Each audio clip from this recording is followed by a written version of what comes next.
Kecurigaan-kecurigaan kita selama ini mulai menuju titik terang, mulai terbongkar siapa mastermind, siapa orang besar di balik ini semua, siapa yang membackup isu ijazah Jokowi, kemudian isu pemakzulan Gibran. Pengamat politik Adi Prayitno berbicara hingga praktisi politik juga membahas hal ini. Mari kita tonton teman-teman. Ini videonya. Asli ataupun tidak asli itu belakangan sekarang. Dulu mungkin iya. Tapi berhari ini ya, asli, tidak asli ataupun palsu itu nomor 40. Yang paling utama hari ini adalah siapa sebenarnya mastermind, dalang utama yang mencoba untuk memainkan ini. Itu artinya apa? Bahwa gerakan-gerakan terkait dengan ijazah ini bukan gerakan soal untuk mengungkap fakta-fakta yang terkait dengan ijazah, tapi ada yang disebut dengan hidden agenda. Pemilu 2009. Kan itu narasinya.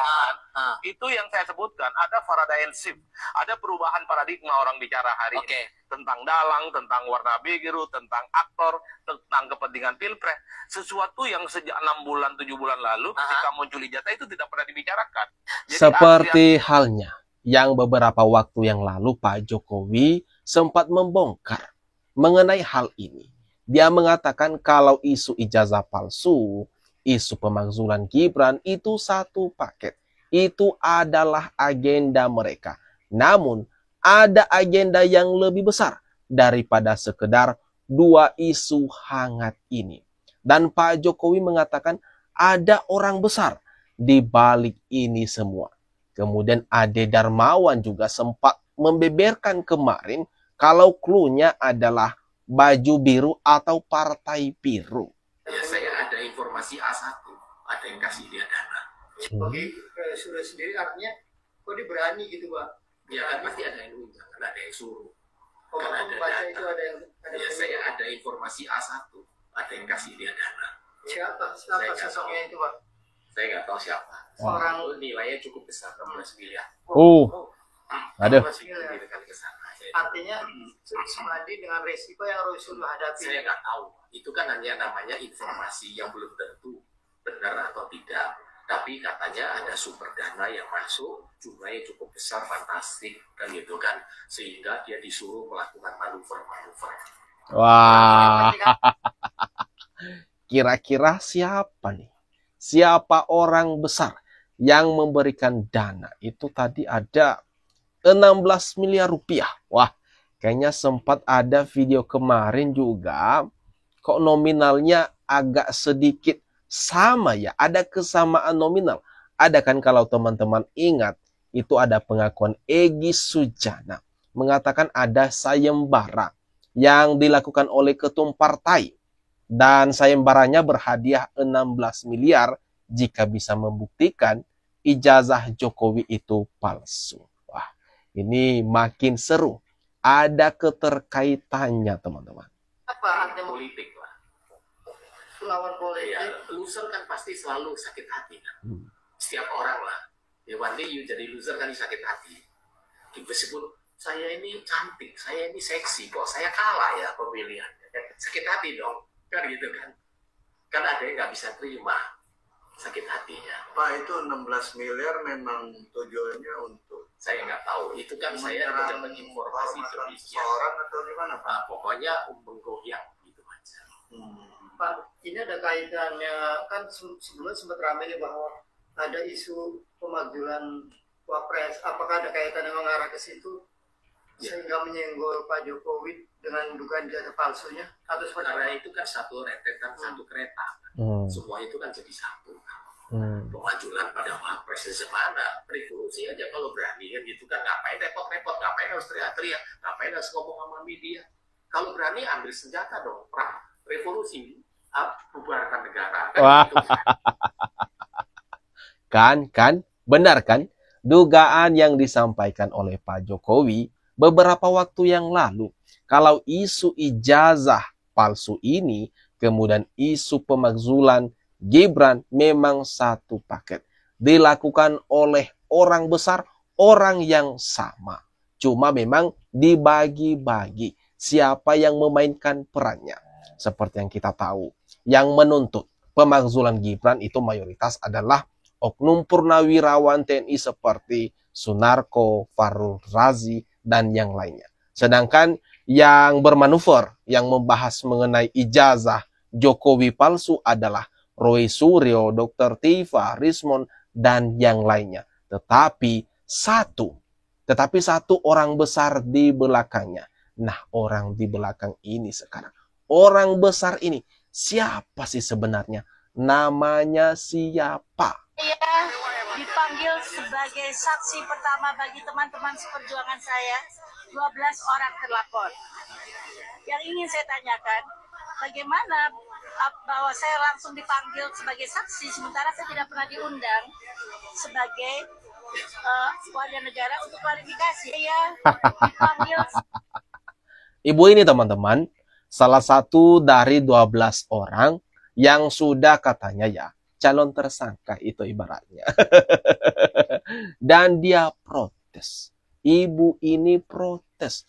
Kenapa dirinya dipanggil? Apakah ibu yang tampil debat sama Bang Farhad bertanya, guys, mirip ini, memang mirip ya, yang debat beberapa waktu yang lalu sama Farhad Abbas hingga memanas situasi. Dan kemudian ini memenuhi panggilan. Dan seperti biasa teman-teman, orang yang dipanggil itu mengaku-ngaku, ini dia nggak bersalah, kenapa saya diikut-ikutkan, kemudian kenapa saya dipanggil-panggil soal masalah ini. Entah pura-pura lupa, atau memang beneran amnesia.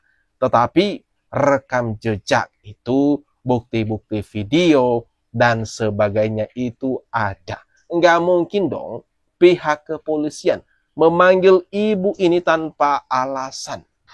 Satu lagi tadi saya menyampaikan kepada pihak Warsidik, tolong semuanya dilindungi secara hukum. Jangan dikriminalisasi.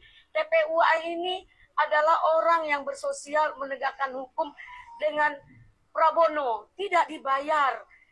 Memang tulus ikhlas. Dan hal ini jangan digoreng-goreng dengan hal yang lain. Masa iya orang yang berjuang membantu penegakan kebenaran demi keadilan itu dikriminalisasi? Ini tidak adil. Nah, kami harap jangan pihak penegak hukum, karena kita sama-sama penegak hukum yang setara, bahwa polisi, pengacara, dan juga hakim dan jaksa adalah setara dalam undang-undang.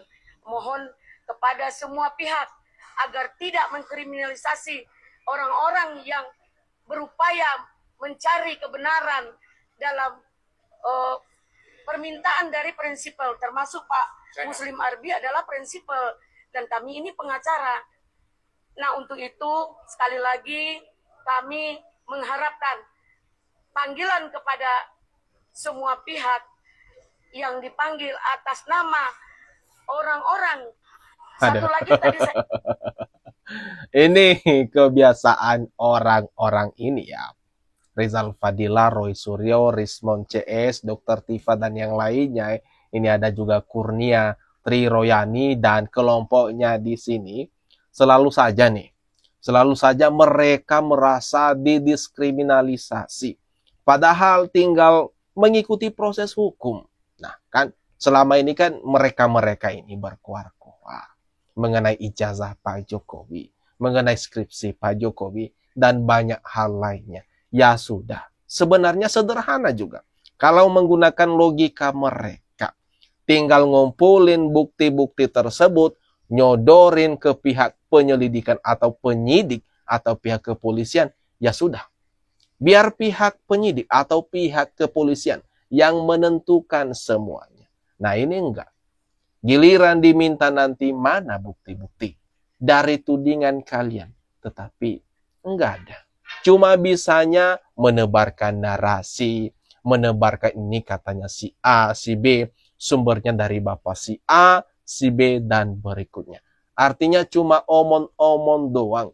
Enggak ada bukti otentik. Karena Pak Jokowi sekarang sudah serius menempuh jalur hukum dan tidak ada ampun lagi bagi orang-orang ini. Berbeda halnya ketika beliau masih menjabat sebagai Presiden Republik Indonesia. Dia nggak gubris tuh Dia nggak mau ambil pusing mengenai teriakan nyinyiran orang-orang ini. Tetapi wajar saja Pak Jokowi sudah jenuh, sudah bosan, sudah muak dengan orang-orang ini yang terus menyerang dirinya dan keluarga. Nah, mendapati hal itu membuat orang-orang ini kaget betul dong. Nggak menyangka Pak Jokowi serius dalam hal ini. Makanya mereka teriak-teriak, mengaku ini ada upaya diskriminalisasi, ini ada upaya pembungkaman, polisi tidak netral, dan sebagainya. Tudingan demi tudingan, serangan demi serangan, terus mereka lakukan. Seolah-olah mereka itu adalah korban. Padahal kalau kita tahu selama ini, kalau kita lihat selama ini, siapa yang bikin gaduh? Siapa yang berteriak-teriak di media sosial? Ya orang-orang ini. Orang-orang ini. Aja. Ini gimana nih teman-teman? Kalau menurut kalian, coba dah. Jangan lupa tinggalkan komentar terbaikmu di kolom komentar yang ada di bawah ini.